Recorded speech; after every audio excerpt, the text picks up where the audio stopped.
du jéem a respecter benn droit am ce qui fait que ñoom décision bu ñu jël décision de radiation ni ñu ko defee jaaduwul dem nañu ci Ziguinchor n'est-ce pas le 12 octobre le juge Sabassy Faye a pris sa décision mu neenal État du Sénégal décision bi ñu ñëw introduire recours à la Cour suprême mooy droit la État du Sénégal am na droit n'est-ce pas def recours def nañ ko ñu dem de Cour suprême mais Cour suprême bi lu ñu wax nee nañu le juge Sabassy Faye fu mu sukkandiku pour joxe verdict en faveur du président Ousmane Sonko dafa dem ba créer yokku ci leneen ci code pénal bi. Maintenant mu ne leen da koy renvoyer tribunal grande instance de Dakar ñëw nañu barki démb juge bi statué avocat Ousmane Sonko layoo nañu n'est-ce pas wax nañu ni ki président Ousmane Sonko nuñ ko radier ci fichier électoral bi dañ ko jaay doole c'est de manière abusive teguwul ci yoon. Maintenant le juge ne tey lay joxe verdict bi xawoon nañoo ragal parce que xam nañu ni ki ci diir ñaari fan yi lu nekk mën nañ fi xew mais heureusement que le juge est resté sur lui-même pour wax le droit rien que le droit parce que barki démb képp ku fi ñëw ci procès bi yow xam nga ni ki juge bi su waxee ci akulaay taalam le président Ousmane Sonko sera réintégré sur le fichier électoral juge bi loolu la ñëw dëggal tey ne État du Sénégal nu ñu génnee président Ousmane Sonko ci fichier électoral bi dañ ko jaay doole teguwul ci yoon mu ne leen également parce que avocat yi État du Sénégal lu ñu bëggoon mooy ñu naan président Ousmane Sonko bu mu defee recours bi di naan nanguwul nuñ ko radier ci fichier électoral bi nee nañu dafa passé 5 jours yi yu ñu ko mayoon pour mu def recours bi mais malheureusement ils n'ont absolument rien compris ñoom dañu sukkandiku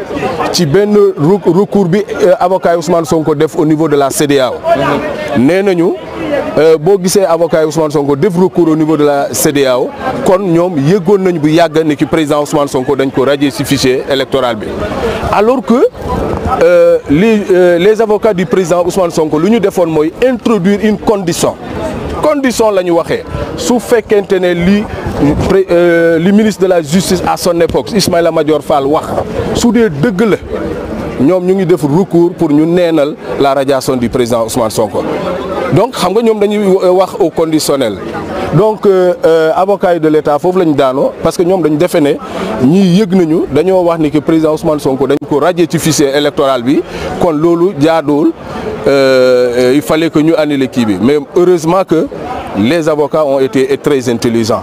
Les avocats du président Ousmane Sonko, c'est les plus poignants du barreau de Dakar, tout le monde le sait. De l'autre côté, nous avons recours. Oui, yon may na len lolo. Déedéet. La dernière fois, nous avons dit que le recours n'est pas suspensif. L'autre cette fois, c'est wara nek suspensif. Le président Ousmane Sonko, Inch'Allah Rabbi, décision bi bu ko wa DGE wa préfet n'est-ce pas joté, le mandataire Ayib Daffé dina dem DGE jël le fichier du président Ousmane Sonko et le parrainage n'est-ce pas est lancé pour le président Ousmane Sonko. Ne vous en faites pas. xam ngeen ni ki parrainage bi dafa am parrainage citoyen mu am parrainage des élus territoriaux mu am le parrainage des députés. Le président Ousmane Sonko dans son parti nous avons la possibilité de le parrainer par le parrainage des députés.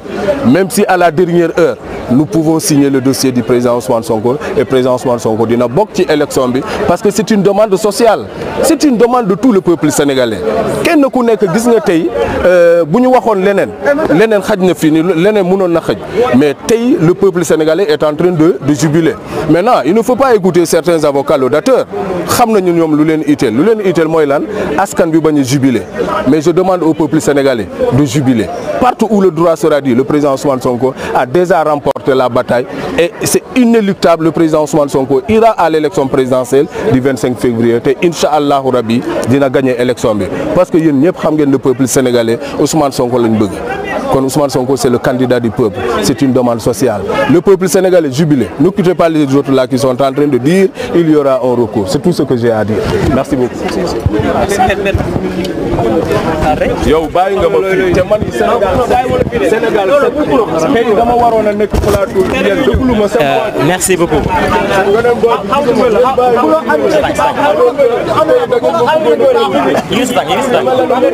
J'ai été effectivement retenu ce matin, qui a demandé à ce que Ousmane Sonko soit rétabli dans ses droits en ordonnant la réintégration de Ousmane Sonko sur les listes électorales.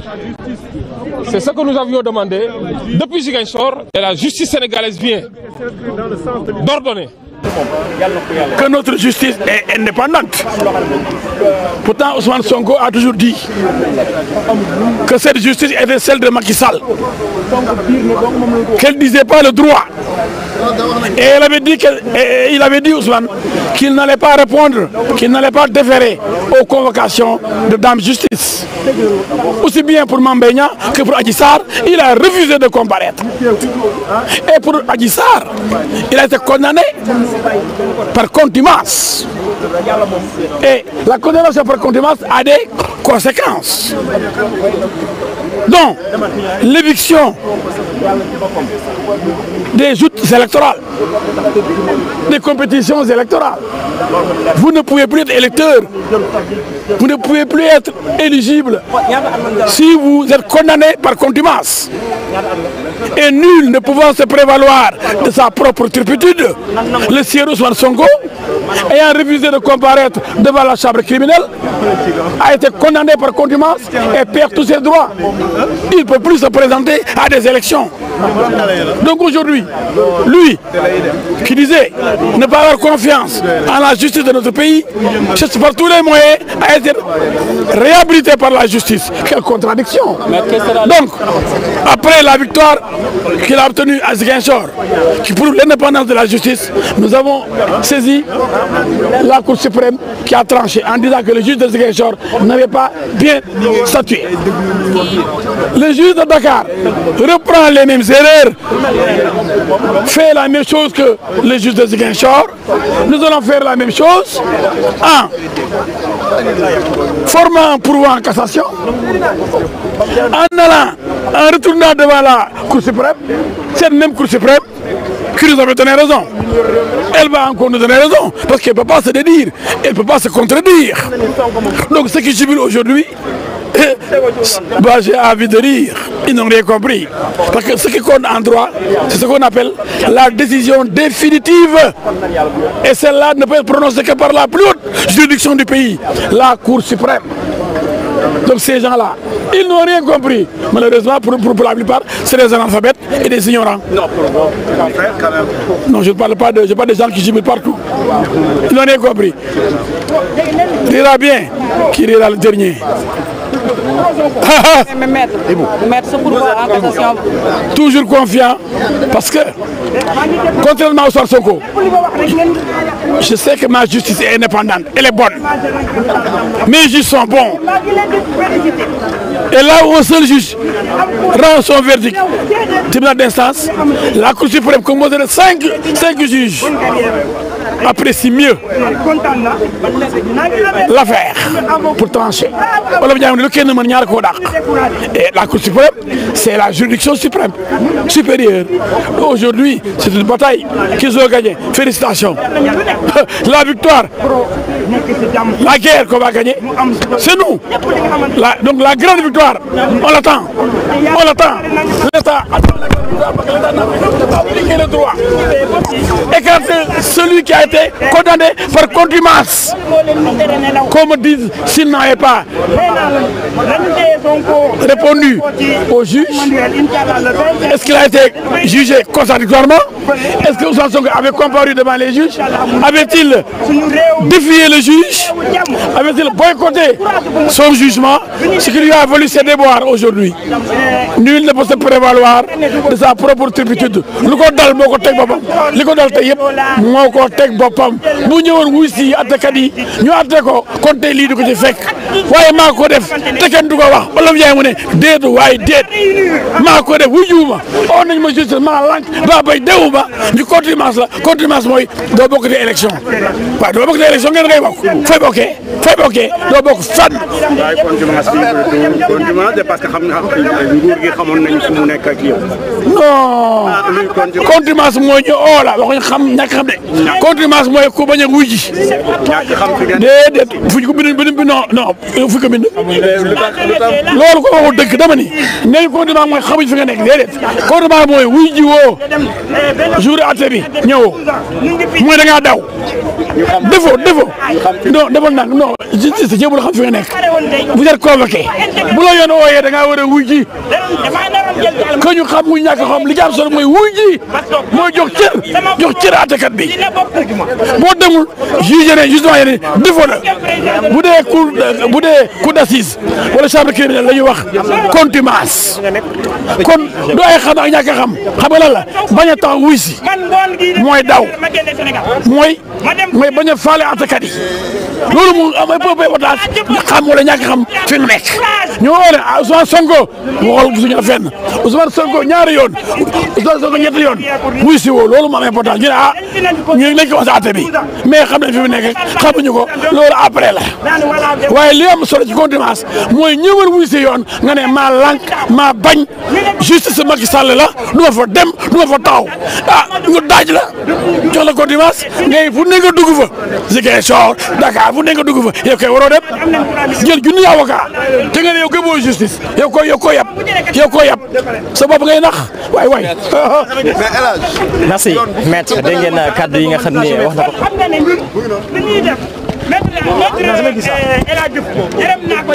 alors nu jël keneen ku ñëwoon tey jii assisté li nga xam ne nag mooy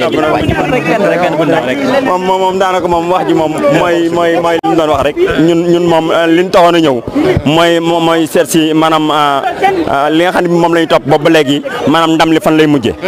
La justice sénégalaise vient de prononcer son délibéré qui a été effectivement retenu ce matin, qui a demandé à ce que Ousmane Sonko soit rétabli dans ses droits en ordonnant la réintégration de Ousmane Sonko sur les listes électorales. C'est ce que nous avions demandé depuis Ziguinchor et la justice sénégalaise vient d'ordonner. Et je demanderai à l'État du Sénégal, notamment à la DGE, cette fois-ci d'essayer de sauver la face en respectant et en exécutant cette décision qui vient de tomber. Je rappelle que cette décision est exécutoire. Il n'y aura pas de recours. Même si recours il y a, ce recours n'a pas un caractère suspensif. Donc, de grâce, je demande à l'État du Sénégal d'être élégant envers cette justice, d'être élégant envers cette décision qui vient de tomber. Non seulement de rétablir Sonko, mais également de remettre la fiche de parrainage à son mandataire, le sieur Aïb Daffé, pour qu'effectivement le sieur Sonko puisse aller recueillir son parrainage auprès du peuple sénégalais. C'est tout ce que nous demandons. Aujourd'hui, c'est un grand jour et je pense que la démocratie sera en fête aujourd'hui. Je vous remercie. D'accord, merci Ciré Clédor, s'il vous plaît. Donc, nous sommes avec Maître Ciré Clédor en wolof. Maître Bamba Cissé ñëw na, Maître Ciré Clédor également. may ko mu ñëw may ko. maa yéen a ngi gisoon Maître. may ko mu ñëw. D'accord, Maître ñu ngi lay nuyu en wolof.